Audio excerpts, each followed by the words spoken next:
Qu'est-ce qui se passe dans le monde du catch en ce 11 janvier 2024? Il s'est passé, encore une fois, et on va ouvrir avec ça, on a 4 sujets forts, non plutôt 2 sujets forts et 2 tout petits sujets. On va commencer par les 2 sujets forts, évidemment.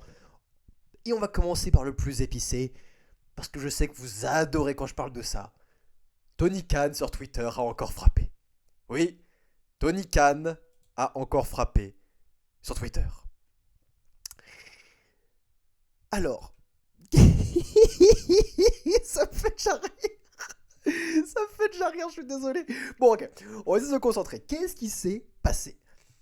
Eh bien, sur Twitter, le 9 janvier, on était donc mardi, on était le lendemain de Monday Night Raw.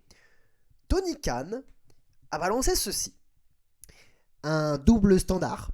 Hook a une carrière de 28-1, il est à 28 victoires, une défaite, une winning streak incroyable, et du coup il va affronter le champion. Ça semble un challenge logique, parce que les chiffres parlent d'eux-mêmes. Mais Jinder, lui, il a perdu tous ses matchs l'an dernier, et il a immédiatement une opportunité pour le titre. Mais où est la logique, putain? Dynamite, c'est demain sur TBS.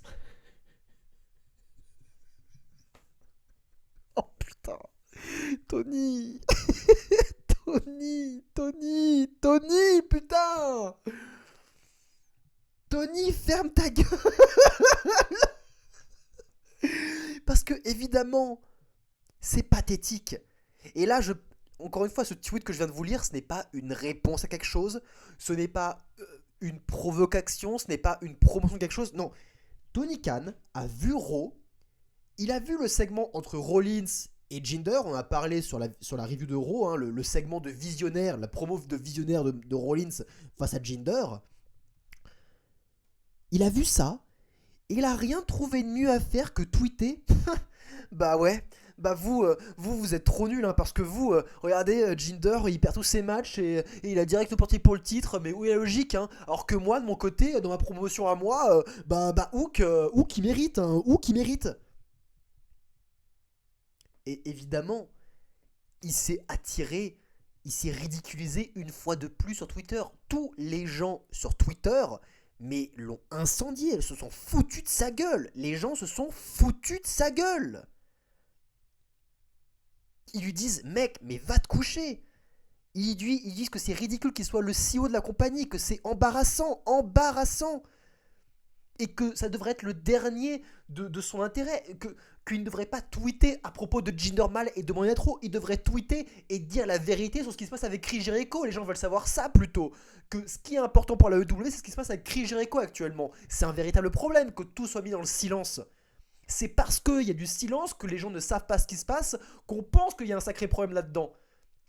Encore une fois, ça se trouve, il ne s'est rien passé. Mais pourquoi tout silence? Pourquoi t'ouvres ta gueule sur le produit rival qui a des stars, qui dans le même produit a ramené CM Punk et la semaine dernière a ramené Le Rock? Pourquoi tu parles de ce produit, que tu le compares à ton produit de merde où il y a 0 star tout le long? Alors tu peux te vanter, hein, tu peux te vanter que ton produit est beaucoup plus sportif, que les gens qui ont des opportunités pour les titres sont logiques. Mais non, c'est pas logique, parce que le nombre de connards qui ont des opportunités pour le titre de Orange Cassidy toutes les semaines dans ton produit de merde, ils étaient où leur mérite à chaque fois? Où était leur mérite? Pourquoi Wardlow, qui a une année était enchaîné les victoires, il enchaînait les victoires, il était invaincu, pourquoi il a pas eu d'opportunité pour le titre à ce moment-là dans sa carrière? Non, parce que tu donnes des arguments de merde, moi je vais te répondre avec les mêmes arguments de merde. Tu as une compagnie de catch, tu te bats sur le côté sportif, les victoires, les défaites. C'est du catch, c'est scénarisé, c'est toi qui décides de qui gagne et qui perd. Oui, le catch est un produit sportif. Oui, les lutteurs sont des sportifs. Et oui, quand on regarde du catch, on regarde du sport. Mais on regarde du sport et une série. C'est les deux choses qu'on regarde en même temps quand on regarde du catch. Et le fait de baser que ton argument principal pour essayer d'enterrer la compagnie adverse, c'est qu'ils ont aucune logique de sport, mais tu te ridiculises, putain, tu te ridiculises. Jinder est un ancien champion de la fédération, détesté, que j'ai détesté moi aussi, qu'il avait rien à foutre en tant que champion, mais c'est un ex-champion de la fédération. La semaine dernière, il a confronté le Rock. Cette semaine, il confronte Rollins. Et il a piqué l'orgueil de Rollins. Et Rollins lui a autorisé un match championnat. On peut très bien dire comme argument, bah c'est Seth Rollins qui a voulu ce match de championnat. Où est le problème? Les arguments ne tiennent pas. Il n'y a aucun argument. Tout le monde se fout de sa gueule parce que le mec est ridicule. Et d'ailleurs, un mec qui s'appelle Raj Giri a tweeté en réponse à Tony Khan. Bah, ces mecs, en parlant de Rollins et Mal, ils ont une histoire, hein, parce que Rollins, il a battu Mal dans la finale du tournoi pour devenir le premier champion NXT. Alors oui, c'est un argument hyper vieux, hein, ça fait 8 ans, même plus que ça, je crois. Ça fait 10 ans, il me semble. Peut-être un argument un peu éclaté, mais un argument quand même. Et c'est là où j'ai éclaté de rire quand j'ai vu ça. C'est quand USA Network, hein, c'est le diffuseur de Raw, hein. Attention, c'est pas n'importe quoi. Ils ont publié en réponse quel était le cage match rating, quelle était la note sur cage match. Et les mecs, ils se foutent ouvertement la gueule de Tony Khan. C'est la compétition et ils se foutent de sa gueule. Parce qu'ils ont vu, parce que Tony Khan a dit en interview qu'il basait son produit et il basait son booking par rapport aux notes sur Cage Match. Il a dit ça publiquement, cet attardé mental. Il a dit ça publiquement, c'est ridicule. Et USA Network se fout ouvertement de sa gueule sur Twitter. Et Tony Khan, ce con, il aurait pu arrêter de parler. Arrête de parler. Il répond, cet abruti. Il répond, ce gamin. Une victoire morale pour USA et toujours une fois de plus que Jinder Mahal, hein, qui a une opportunité pour le titre et qui a passé 364 jours à ne faire rien. Il a pas gagné un match. Hein. Vous mettez vraiment AEW au-dessus de vous, hein, quand vous mettez Jinder Mahal dans un gros match dans votre TV show. Hein. S'il vous plaît, faites-le plus souvent sur de décisions connes, hein, parce que là, vous mettez over la AEW. Hein. Mais c'est toi qui enterre la AEW, pauvre con. Non mais parce qu'au bout d'un moment, je vais dire les mots pour Tony Khan, mais là, j'ai traité de gamin, j'ai traité de stupide, mais pauvre con. Prétentieux. Tu prends sincèrement que ton produit, que tu peux ouvrir ta gueule sur Monday Night Raw qui actuellement cartonne, qui a actuellement des putains de stars. Et encore une fois, j'ai fait la review, c'est pas un show parfait. Et cette troisième heure de merde est toujours à jarter. Qu'on soit bien d'accord. C'est un produit qui a beaucoup de lacunes. Mais c'est un produit qui a des stars. Et tu sais quoi? C'est un show qui contient CM Punk, la star que t'as viré, qui faisait tes putains d'audience, Tony Khan. Tu ne devrais pas ouvrir ta gueule là-dessus. Tu ne devrais pas ouvrir ta gueule sur un produit qui t'annihile. Objectivement, qui t'annihile, qui est supérieur à toi. Putain. Concentre-toi sur ton problème, sur ton produit à toi et règle tes problèmes parce que tu as des problèmes actuellement. Il y a beaucoup de drama qui entoure la AEW et tu sais quoi? CM Punk n'est pas présent dans tes coulisses et pourtant il y a eu du drama.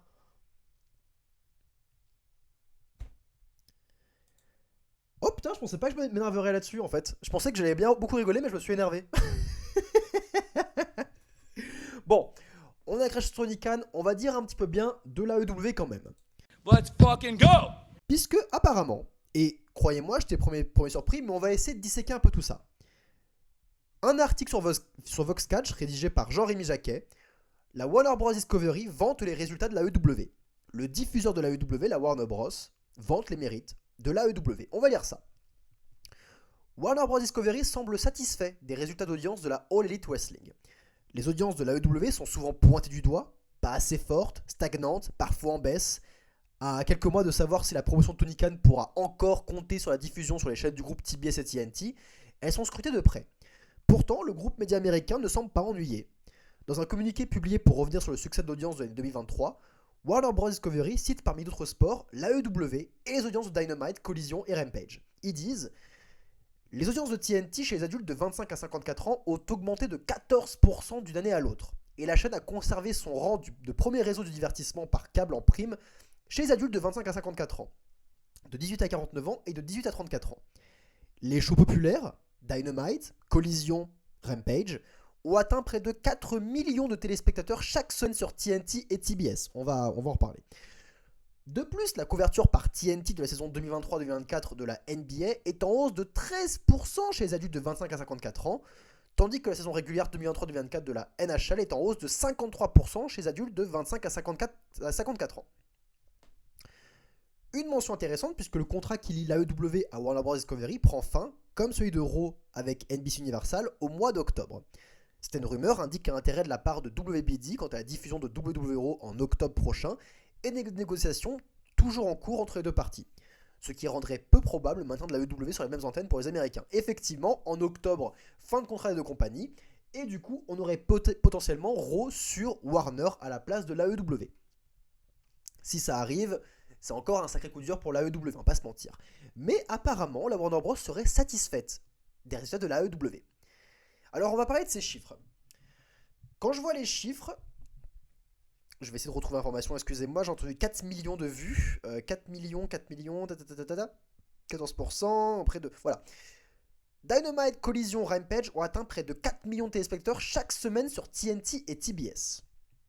Alors, on va faire un calcul simple parce que c'est quand même un chiffre qui paraît assez important, surtout quand on voit les ratings chaque semaine, et que j'ai analysé pour l'année 2023, et je me suis rendu compte qu'en moyenne, déjà, en ratings, même si, on va dire quand même si la tranche de 18-49 ans, 18-34 ans a augmenté chez Warner, il y a plus de jeunes qui regardent la télé chez Warner, et tant mieux pour eux, les audiences de la UW par rapport à 2022 ont baissé. Ça s'est vu par des chiffres, et si vous voulez, je peux vous partager le lien du tableur que j'ai trouvé dans les commentaires pour que vous y ayez accès.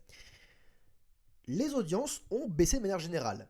Quand j'avais vu ça, je m'étais renseigné sur les 49 shows de la AEW en 2023. Si on prend les mêmes shows qui ont lieu aux mêmes dates en 2022, on constate que seulement 6 shows sur 49 ont dépassé les audiences par rapport à l'an dernier. C'est-à-dire que 43 shows ont fait des audiences en dessous de ce qu'ils avaient fait en 2022. Et là, on parle de 4 millions de téléspectateurs chaque semaine, alors qu'on sait qu'en moyenne, l'AEW pour Dynamite fait 800 000 à 850 000 téléspectateurs par semaine. Collision fait quasiment la moitié, on est sur 400 000, et pour Rampage, c'est pareil. 400 000 voire moins, je crois que c'est 300 000, un truc comme ça, c'est vraiment, vraiment misérable. Si on fait une moyenne, on arrive donc à un total de 1,5 million, 1,5 million, allez, potentiellement 2 millions, si on grossit le trait. Il sort d'où ces 4 millions ?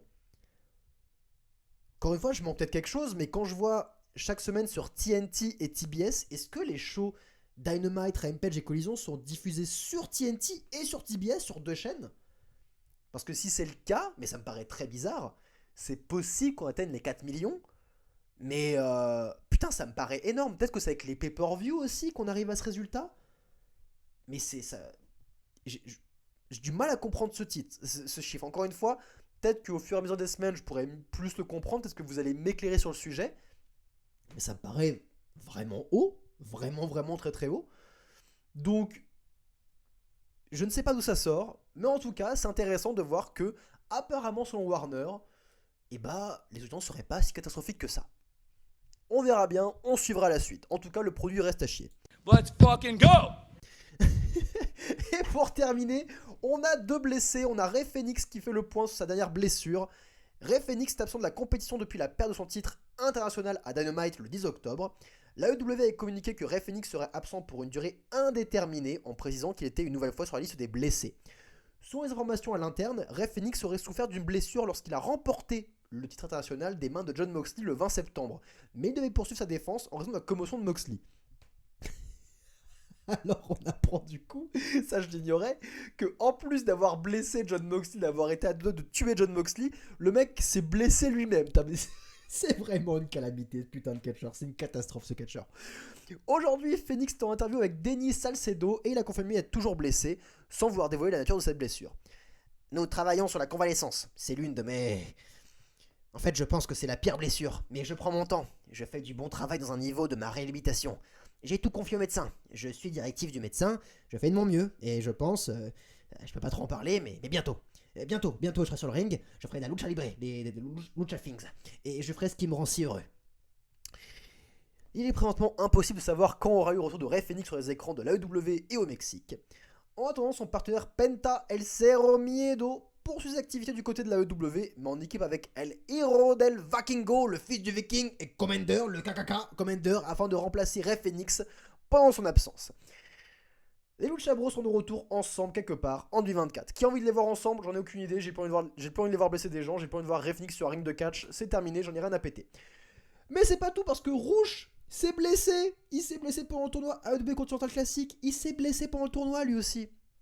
Rouge a terminé le tournoi Continental Classic en effectuant tous ses matchs. Mais aujourd'hui, on apprend qu'il était blessé. En effet, Rouge a annoncé sur ses réseaux sociaux qu'il sera absent pour une durée indéterminée après s'être déchiré les ischio-jambiers.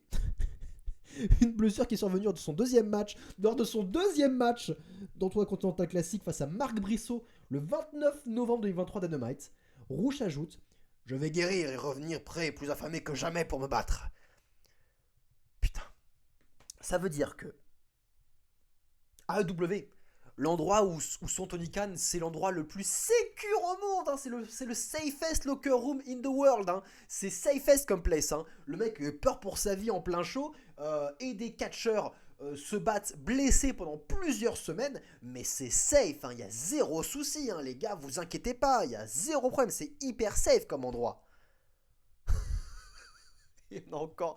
J'en ai vu dans les commentaires qui me parlaient de Tony Khan comme quoi c'était un super promoteur qui prenait hyper soin de ses talents. À quel moment il prend soin de ses talents, le mec? C'est pas parce que Rouge et Rey Fenix vont dire non mais c'est bon, je vais catcher, je vais faire des lucha things, yes we are luchador, qu'il faut les laisser faire. Rouge s'est pété, s'est déchiré les ischio-jambiers. Lors de son deuxième match, il a catché combien de matchs dans le Continental Classic? Terminé, ciao, tant pis, élimination. Le safest place in the world, l'AEW. Mais désolé encore une fois si je m'acharne sur eux, mais ils font rien pour que je m'acharne pas. C'est pas professionnel. Ce n'est pas professionnel et ce n'est pas the safest place in the world. C'est pas l'endroit où travailler le plus sécurisé au monde. Ce n'est pas le cas. Les gens se blessent chaque putain de semaine. Tony Khan a eu peur pour sa vie. Il y a des bagarres et des dramas dans les coulisses. Il y a des gens qui violent des jeunes filles apparemment dans les coulisses parce que Tony Khan ne veut rien dire à ce sujet-là. Donc laissez-moi penser cette chose-là. The safest place in the world. Non, c'est la drama place in the world. La vache. Que 4 news, hein. 4 news. Qui enterre encore une fois cette compagnie. Et j'ai pris tout ce que je trouvais. J'ai rien trouvé de positif à dire, hein, je vous jure. Si, j'ai trouvé, du coup, Warner Bros. Discovery qui est content pour les ratings. Et même ça, je vois une zone d'ombre, j'ai du mal à y croire. Les chiffres paraissent pas logiques. Putain, c'est compliqué. Très compliqué là, EW. C'était tout, c'était Kozak. Prenez soin de vous, bande de fans de catch.